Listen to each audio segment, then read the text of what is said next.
فبأي آلاء ربكما تكذبان۔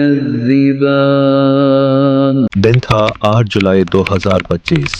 کراچی کے DHA فیز 6 کے ایک فلیٹ میں ایک جوان لڑکی کی لاش برآمد کی جاتی ہے۔ سناٹے سے گونجتا کمرہ، بند دروازے کے پیچھے 9 مہینوں سے خاموش پڑی لاش، اور آس پاس نہ کوئی آنکھ، نہ کوئی ماتم، نہ کوئی دعا، بس دیواریں تھیں جو چیخ چیخ کر اس عورت کی تنہائی کی گواہ تھیں جو کبھی اپنی خود مختاری پر نازا تھی، جس نے رشتوں کی ریشمی بندھنوں کو آزادی کی زنجیر سمجھ کے توڑ دیا، جو فیمنزم کے افیم سے مدہوش ہو کر اپنے خاندان، بھائی، باپ اور سب سے بڑھ کر اپنے رب سے بھی روٹھ گئی تھی۔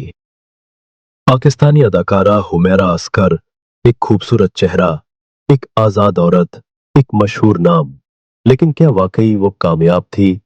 پولیس اس کے بھائی کو فون کرتا ہے تو جواب ملتا ہے اس کے والد سے بات کریں، اور جب والد کو فون کیا جاتا ہے تو ایک باپ کی زبان سے نکلتا ہے ہمارا اس سے کوئی تعلق نہیں، ہم بہت پہلے اس سے ناتا توڑ چکے، لاش ہے تو جیسے چاہو دفناؤ۔ فون بند ہو جاتا ہے، مگر سوال کھلا رہ جاتا ہے کہ وہ کون سی زندگی تھی جو باپ کے دل کو اتنا سخت کر گئی؟ وہ کون سا راستہ تھا جو بھائی کی غیرت کو خاموش کرا گیا؟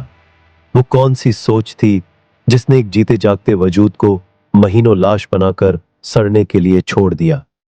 یہ محض ایک واقعہ نہیں، یہ فیمنزم کی وہ بھیانک تصویر ہے جو اشتہاروں میں خوبصورت، تقریروں میں متاثر کن اور سوشل میڈیا پر انقلابی لگتی ہے، مگر اندر سے کھوکھلی، تنہا اور اندھیرے سے لبریز ہوتی ہے۔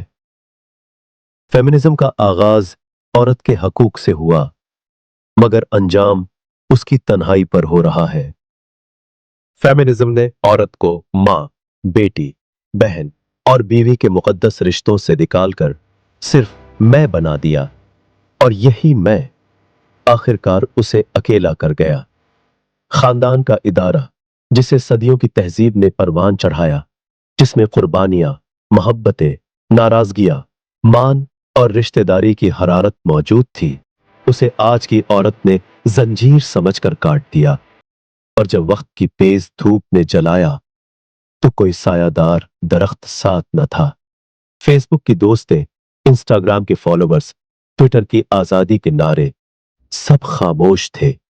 باپ کا دروازہ بند تھا، بھائی کا دل پتھر ہو چکا تھا، اور ماں شاید برسوں پہلے رو رو کر مر چکی تھی۔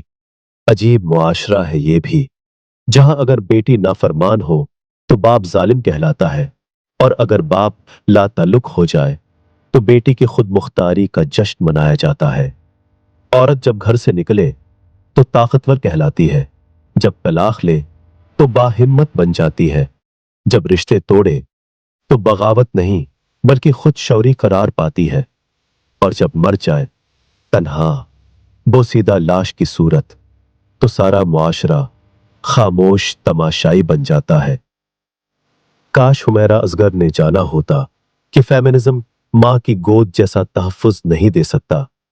کاش وہ سمجھ پاتی کہ باپ کی ڈانٹ محبت کی ایک گونج ہوتی ہے، اور بھائی کی غیرت عزت کی چادر ہوتی ہے۔ کاش وہ جان پاتی کہ مرد دشمنی کا نام، عورت دوستی نہیں، بلکہ یہ فکری گمراہی ہے جو عورت کو اس کے رب، اس کے دین اور اس کی فطرت سے کاٹ دیتی ہے۔ عورت مضبوط ضرور ہو، خود مختار بھی ہو، لیکن وہ اپنے اصل سے جڑی رہے۔ وہ ماں کا پیار، باپ کی شفقت، بھائی کی غیرت اور شوہر کی رفاقت کو بوجھ نہ سمجھے، ورنہ فیمنزم کی راہ میں جو منزل ہے وہ تنہائی، بے رخی اور بے گور و کفن لاش ہے۔ حمیرہ اصغر چلی گئی، لیکن فیمنزم کی دھند میں گم اور کتنی بیٹیاں ایسے ہی گم ہو رہی ہے۔ بس ہمیں تب ہوش آتا ہے جب تافنزدہ لاش دیواروں سے سوال کرنے لگتی ہے۔ آپ سے درخواست ہے کہ اس ویڈیو کو ضرور شیئر کریں۔ اسی طرح کی اور انفارمیٹیو ویڈیوز کے لیے چینل کو سبسکرائب کر لیں۔ دعا میں یاد رکھیں۔ اللہ حافظ۔